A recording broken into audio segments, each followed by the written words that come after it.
Welcome to ఆర్పై TV news. Sullurpeta ప్రభుత్వ ఆసుపత్రిలో తీవ్రమైన నిర్లక్ష్యం బయటపడింది. సూపరింటెండెంట్ గది పక్కన ఉన్న పైకప్పు పెచ్చులూడి ప్రమాదకర స్థితికి చేరుకుంది. రోజు వందలాది రోగులు, సిబ్బంది సంచరిస్తున్న ప్రదేశంలో ఇది ఉండడం ఆందోళన కలిగిస్తుంది. పైకప్పు నుంచి ముక్కలు ఊడి పడుతున్న ఘటనలు ఇప్పటికే చోటు చేసుకున్నాయి. ఏ క్షణమైనా పెద్ద భాగం కూలిపడే ప్రమాదం ఉందని స్థానికులు హెచ్చరిస్తున్నారు. అయినా సంబంధిత అధికారులు ఇప్పటి వరకు ఎలాంటి చర్యలు తీసుకోకపోవడం విమర్శలకు దారితీస్తుంది. రోగుల ప్రాణాలకు ముప్పు ఉన్న నిర్లక్ష్యం కొనసాగడం బాధ్యత రాహిత్యానికి నిదర్శనం. ఆసుపత్రి వంటి కీలక ప్రదేశంలో భద్రతా ప్రమాణాలు పూర్తిగా విఫలమయ్యాయి. ఈ పరిస్థితి ఎప్పుడు పెద్ద ప్రమాదానికి దారితీస్తుందో తెలియని అనిశ్చితి నెలకొంది. రోగులు, వారి కుటుంబ సభ్యులు తీవ్ర భయాందోళనలో ఉన్నారు. ప్రమాదం జరిగాక చర్యలు తీసుకోవడం కంటే ముందస్తు జాగ్రత్తలు అవసరమని ప్రజలు అంటున్నారు.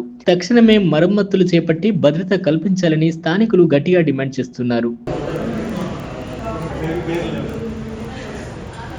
పనులు చేసేవాళ్ళు మా పనులు